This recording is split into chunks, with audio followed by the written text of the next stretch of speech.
Paz, oração e união. Com alegria nós estamos iniciando esse vídeo nesse dia para juntos crescermos em graça, em conhecimento e podemos auxiliar melhor os nossos alunos, os nossos filhos, os nossos membros.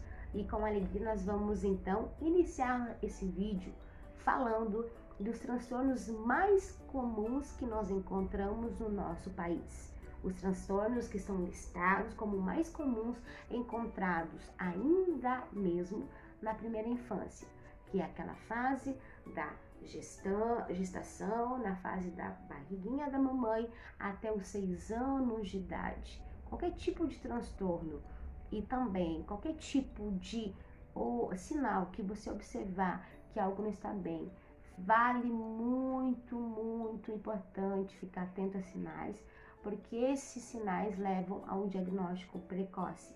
E lá na primeira infância que nós trabalhamos, é a fase que nós podemos aplicar a intervenção, levando e dando uma porcentagem muito maior de possibilidade dessa criança ter uma vida completamente normal no futuro e podendo então modular as suas dificuldades, os seus sentimentos, e poder então dar essa assistência a essa criança. Por isso é muito importante que você fique ligada, né, a esses transtornos e alguns sinais que nós vamos também passar para você nesse dia. Primeira coisa que eu quero falar e quero mencionar aqui, que todos os transtornos que nós vamos mencionar precisam persistir em sinais no mínimo 6 meses. É normal a criança, na mudança da rotina, o adolescente, diante de alguma mudança, ter comportamentos diversificados, diferentes daquilo que sempre, da maneira que sempre agia. Então, qualquer tipo de sinal que perdure há 6 meses já pode ser considerado algum transtorno, algum sinal importante para o diagnóstico. O primeiro que eu quero mencionar é a depressão. A depressão hoje, no século XXI, não atinge somente adultos, mas também nós estamos vendo um número exorbitante de crianças com depressão. A depressão infantil, a depressão na adolescência, mas principalmente na depressão na fase da tenra-idade, tem sido um número assustador, né? Crianças que têm um comportamento de tristeza profunda, não tem vontade de brincar, não tem vontade de estar com os amiguinhos, era uma criança ativa, parou de querer estar no meio dos amiguinhos, né? Demonstra essa tristeza e perdura essa tristeza, não é um sinal muito legal, não é um sinal bom, tá? Então, luzinha vermelha. Por quê? Porque a depressão infantil também pode levar para intentos de suicídio. Nós atendemos um caso de uma criança que tomou remédios fortes para suicidar-se, porque não também se cortou porque estava com a depressão infantil. Então, bastante importante nós, professores, estarmos atentos a sinais, né, que não são normais, essa tristeza profunda que não passa, essa criança que antes era ativa, agora não é. Pode ser, sim, depressão. Também quero mencionar aqui, que é também um dos transtornos listados como os mais comuns na nossa lista aqui encontrados no nosso país, é o transtorno alimentar. O transtorno alimentar, por incrível que pareça, tem crescido de uma maneira impressionante. E o número de casos encontrados, na maioria das vezes, com meninas, né? É encontrado em meninas. As meninas têm sido o alvo maior desse transtorno, até inclusive, né? Se precisa estar muito atento a movimentos na internet, grupo de WhatsApp, páginas de divulgação, né? De grupos grupos que são feitos, né, contando relatos e alimentando então a ideia de distúrbios alimentares, até mesmo divulgação de remédios que promete perder peso de uma maneira muito fácil do dia para a noite, também precisa ser monitorado pelo papai, pela mamãe, pelo professor, pelo pastor. Então, o distúrbio alimentar tem sido um dos grandes fatores de dificuldade encontrado no meio adolescente. No geral, sempre acontece no início da adolescência, aquela fase que a menina quer perder peso Então, nós, como os professores, podemos ficar atentos. Essa criança, essa menina que era mais cheinha, do nada acabou, né, não perdendo peso muito rápido. O porquê, ter aquela conversa legal faz muita diferença na vida delas. Essas pessoas que têm um distúrbio alimentar, elas comem muito pouco para não engordar. E quando comem um pouquinho, né, elas sentem-se gordas. E quando elas ingerem um alimento, automaticamente elas vomitam o alimento para não ganhar peso, trazendo com isso grandes problemas no seu organismo e principalmente, né, na sua cabeça. Por quê? Porque ela pensa que tá gorda, pensa que tá feia, pensa que vai ganhar peso. E é bastante importante e temos em conta o distúrbio alimentar. Também eu quero falar sobre o transtorno bipolar. O transtorno bipolar é algo bastante sério, que hoje é encontrado não somente em adultos, também em adolescentes e em crianças. É aquela pessoa que está triste, autoestima destruída lá embaixo um dia, né? Pensando assim, vida acabou, até mesmo tendo conversas e algumas menções suicidas, muita atenção nesse sentido, e do nada ela está triste, está triste, está triste, está triste, do nada essa alegria surge e inunda o ambiente, essa pessoa acaba explodindo de felicidade, ela compra tudo para todo mundo, ela toma decisões precipitadas, tudo é muito fácil de fazer, resolver, ela fala de uma maneira muito rápida, ela está acelerada ao extremo, sinal de transtorno bipolar. Ao contrário da depressão, a pessoa com depressão ela fica triste sempre.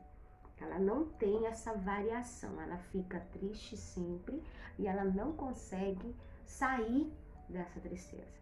A pessoa com transtorno bipolar não, ela está triste, mas do nada ela explode de alegria e acaba do nada tomando decisões precipitadas, perdendo a percepção de perigo a pessoas e casos que nós já tratamos que subiram em lugares altos, prédios altos, sentado em janelas, arriscando até mesmo a sua própria vida, perde também a noção de perigo. Também um transtorno bastante importante para ficar muito ligado e também acontece com as crianças e adolescentes. Também quero mencionar aqui o estresse pós-traumático, tá? É algo bastante importante. São crianças, são adolescentes e pessoas que foram expostas a certas situações de abuso, de violência, ou até mesmo perca de um ente querido, alguém que queria muito, que acabou morrendo. Tudo isso acaba gerando o estresse pós-traumático e precisa ser tratado. O estresse pós-traumático também está listado como as dificuldades que tem sido um dos maiores problemas buscado para tomarem medicamentos faixa preta e precisa ser detectado, ser acompanhado por profissionais e também pode sim uma criança ter sido exposta a situações assim e não conseguir expressar-se da maneira que então é importante ficar ligado também ao histórico da criança. A criança chegou para você, essa adolescente chegou para você, você conheceu um pouquinho da história dela e você vai entender o porquê de reações. Então também menciono aqui nesse vídeo o estresse pós-traumático.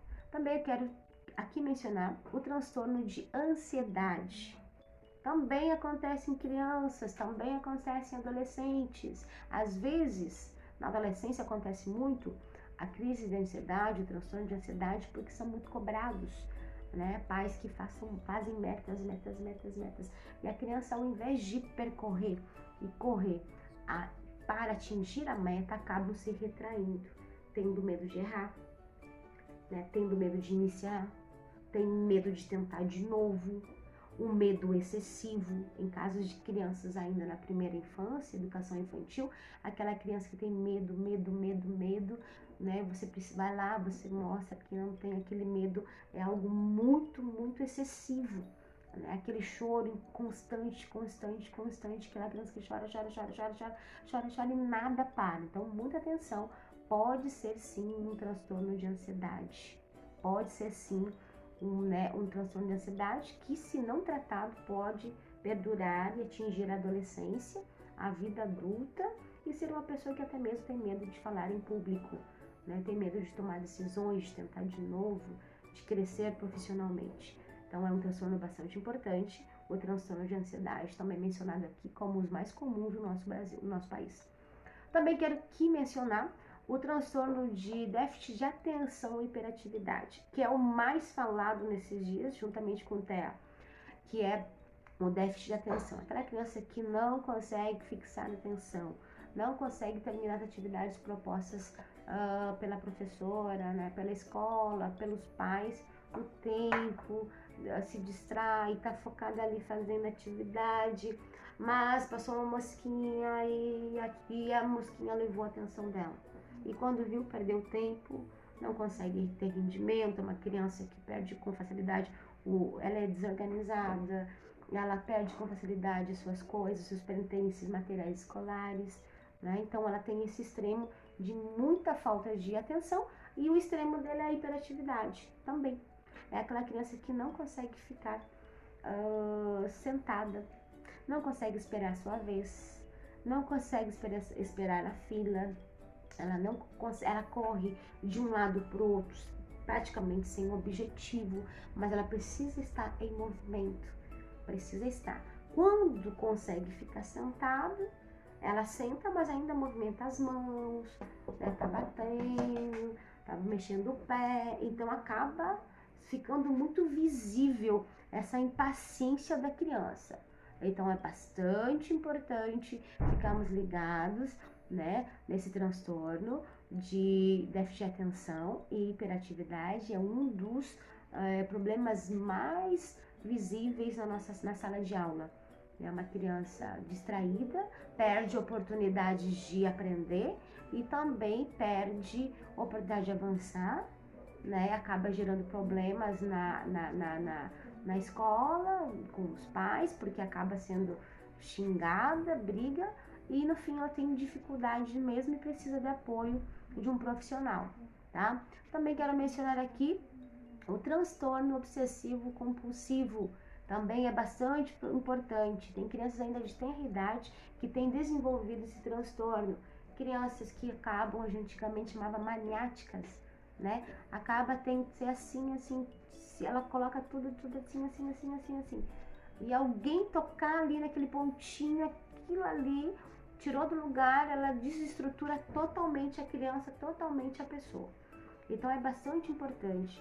E também, nesse transtorno obsessivo compulsivo, também às vezes é até no falar, né? A pessoa repete aquela palavra várias vezes e daí ela continua o assunto, né? Ela chega no ambiente, ela limpa o pé 1, 2, 3, 4, 5, já não tem mais sujeira debaixo do pé, mas ela continua e acaba perdendo, deixando todo o ambiente frustrado, né? Vai cumprimentar uma pessoa, já limpa a mão na frente da pessoa mesmo, né? Então acaba perdendo essa coisa e acaba... É um distúrbio bastante, um transtorno bastante visível e acaba gerando muito problema interpessoal. E também, que é a minha especialidade, e deixo por último então, que é o TEA, né? O transtorno de espectro autista, que tem hoje chegado em todos os lugares, é algo muito sério, é necessário um olho bastante interessado dos professores, profissionais, e também familiares, porque é um transtorno que atinge a criança, acaba prejudicando, né, a interação social e também a comunicação, incluindo vários outros problemas que vem acompanhando. Então hoje, o vídeo de hoje era mencionando transtornos mais comuns no nosso país. E estão aí nos vídeos a seguir, nós vamos dando estratégias e dando apontamentos bem detalhados para que juntos possamos somar, crescer em graça, em conhecimento e saber que qualquer tipo de transtorno pode e deve ser acompanhado por um profissional para que o amanhã dessa criança, desse adolescente, amanhã dessa pessoa possa né, conseguir desenvolver familiar, profissionalmente, espiritualmente, de uma maneira sadia. Deixo-os aqui na paz do Senhor. Esperamos a todos até o próximo vídeo.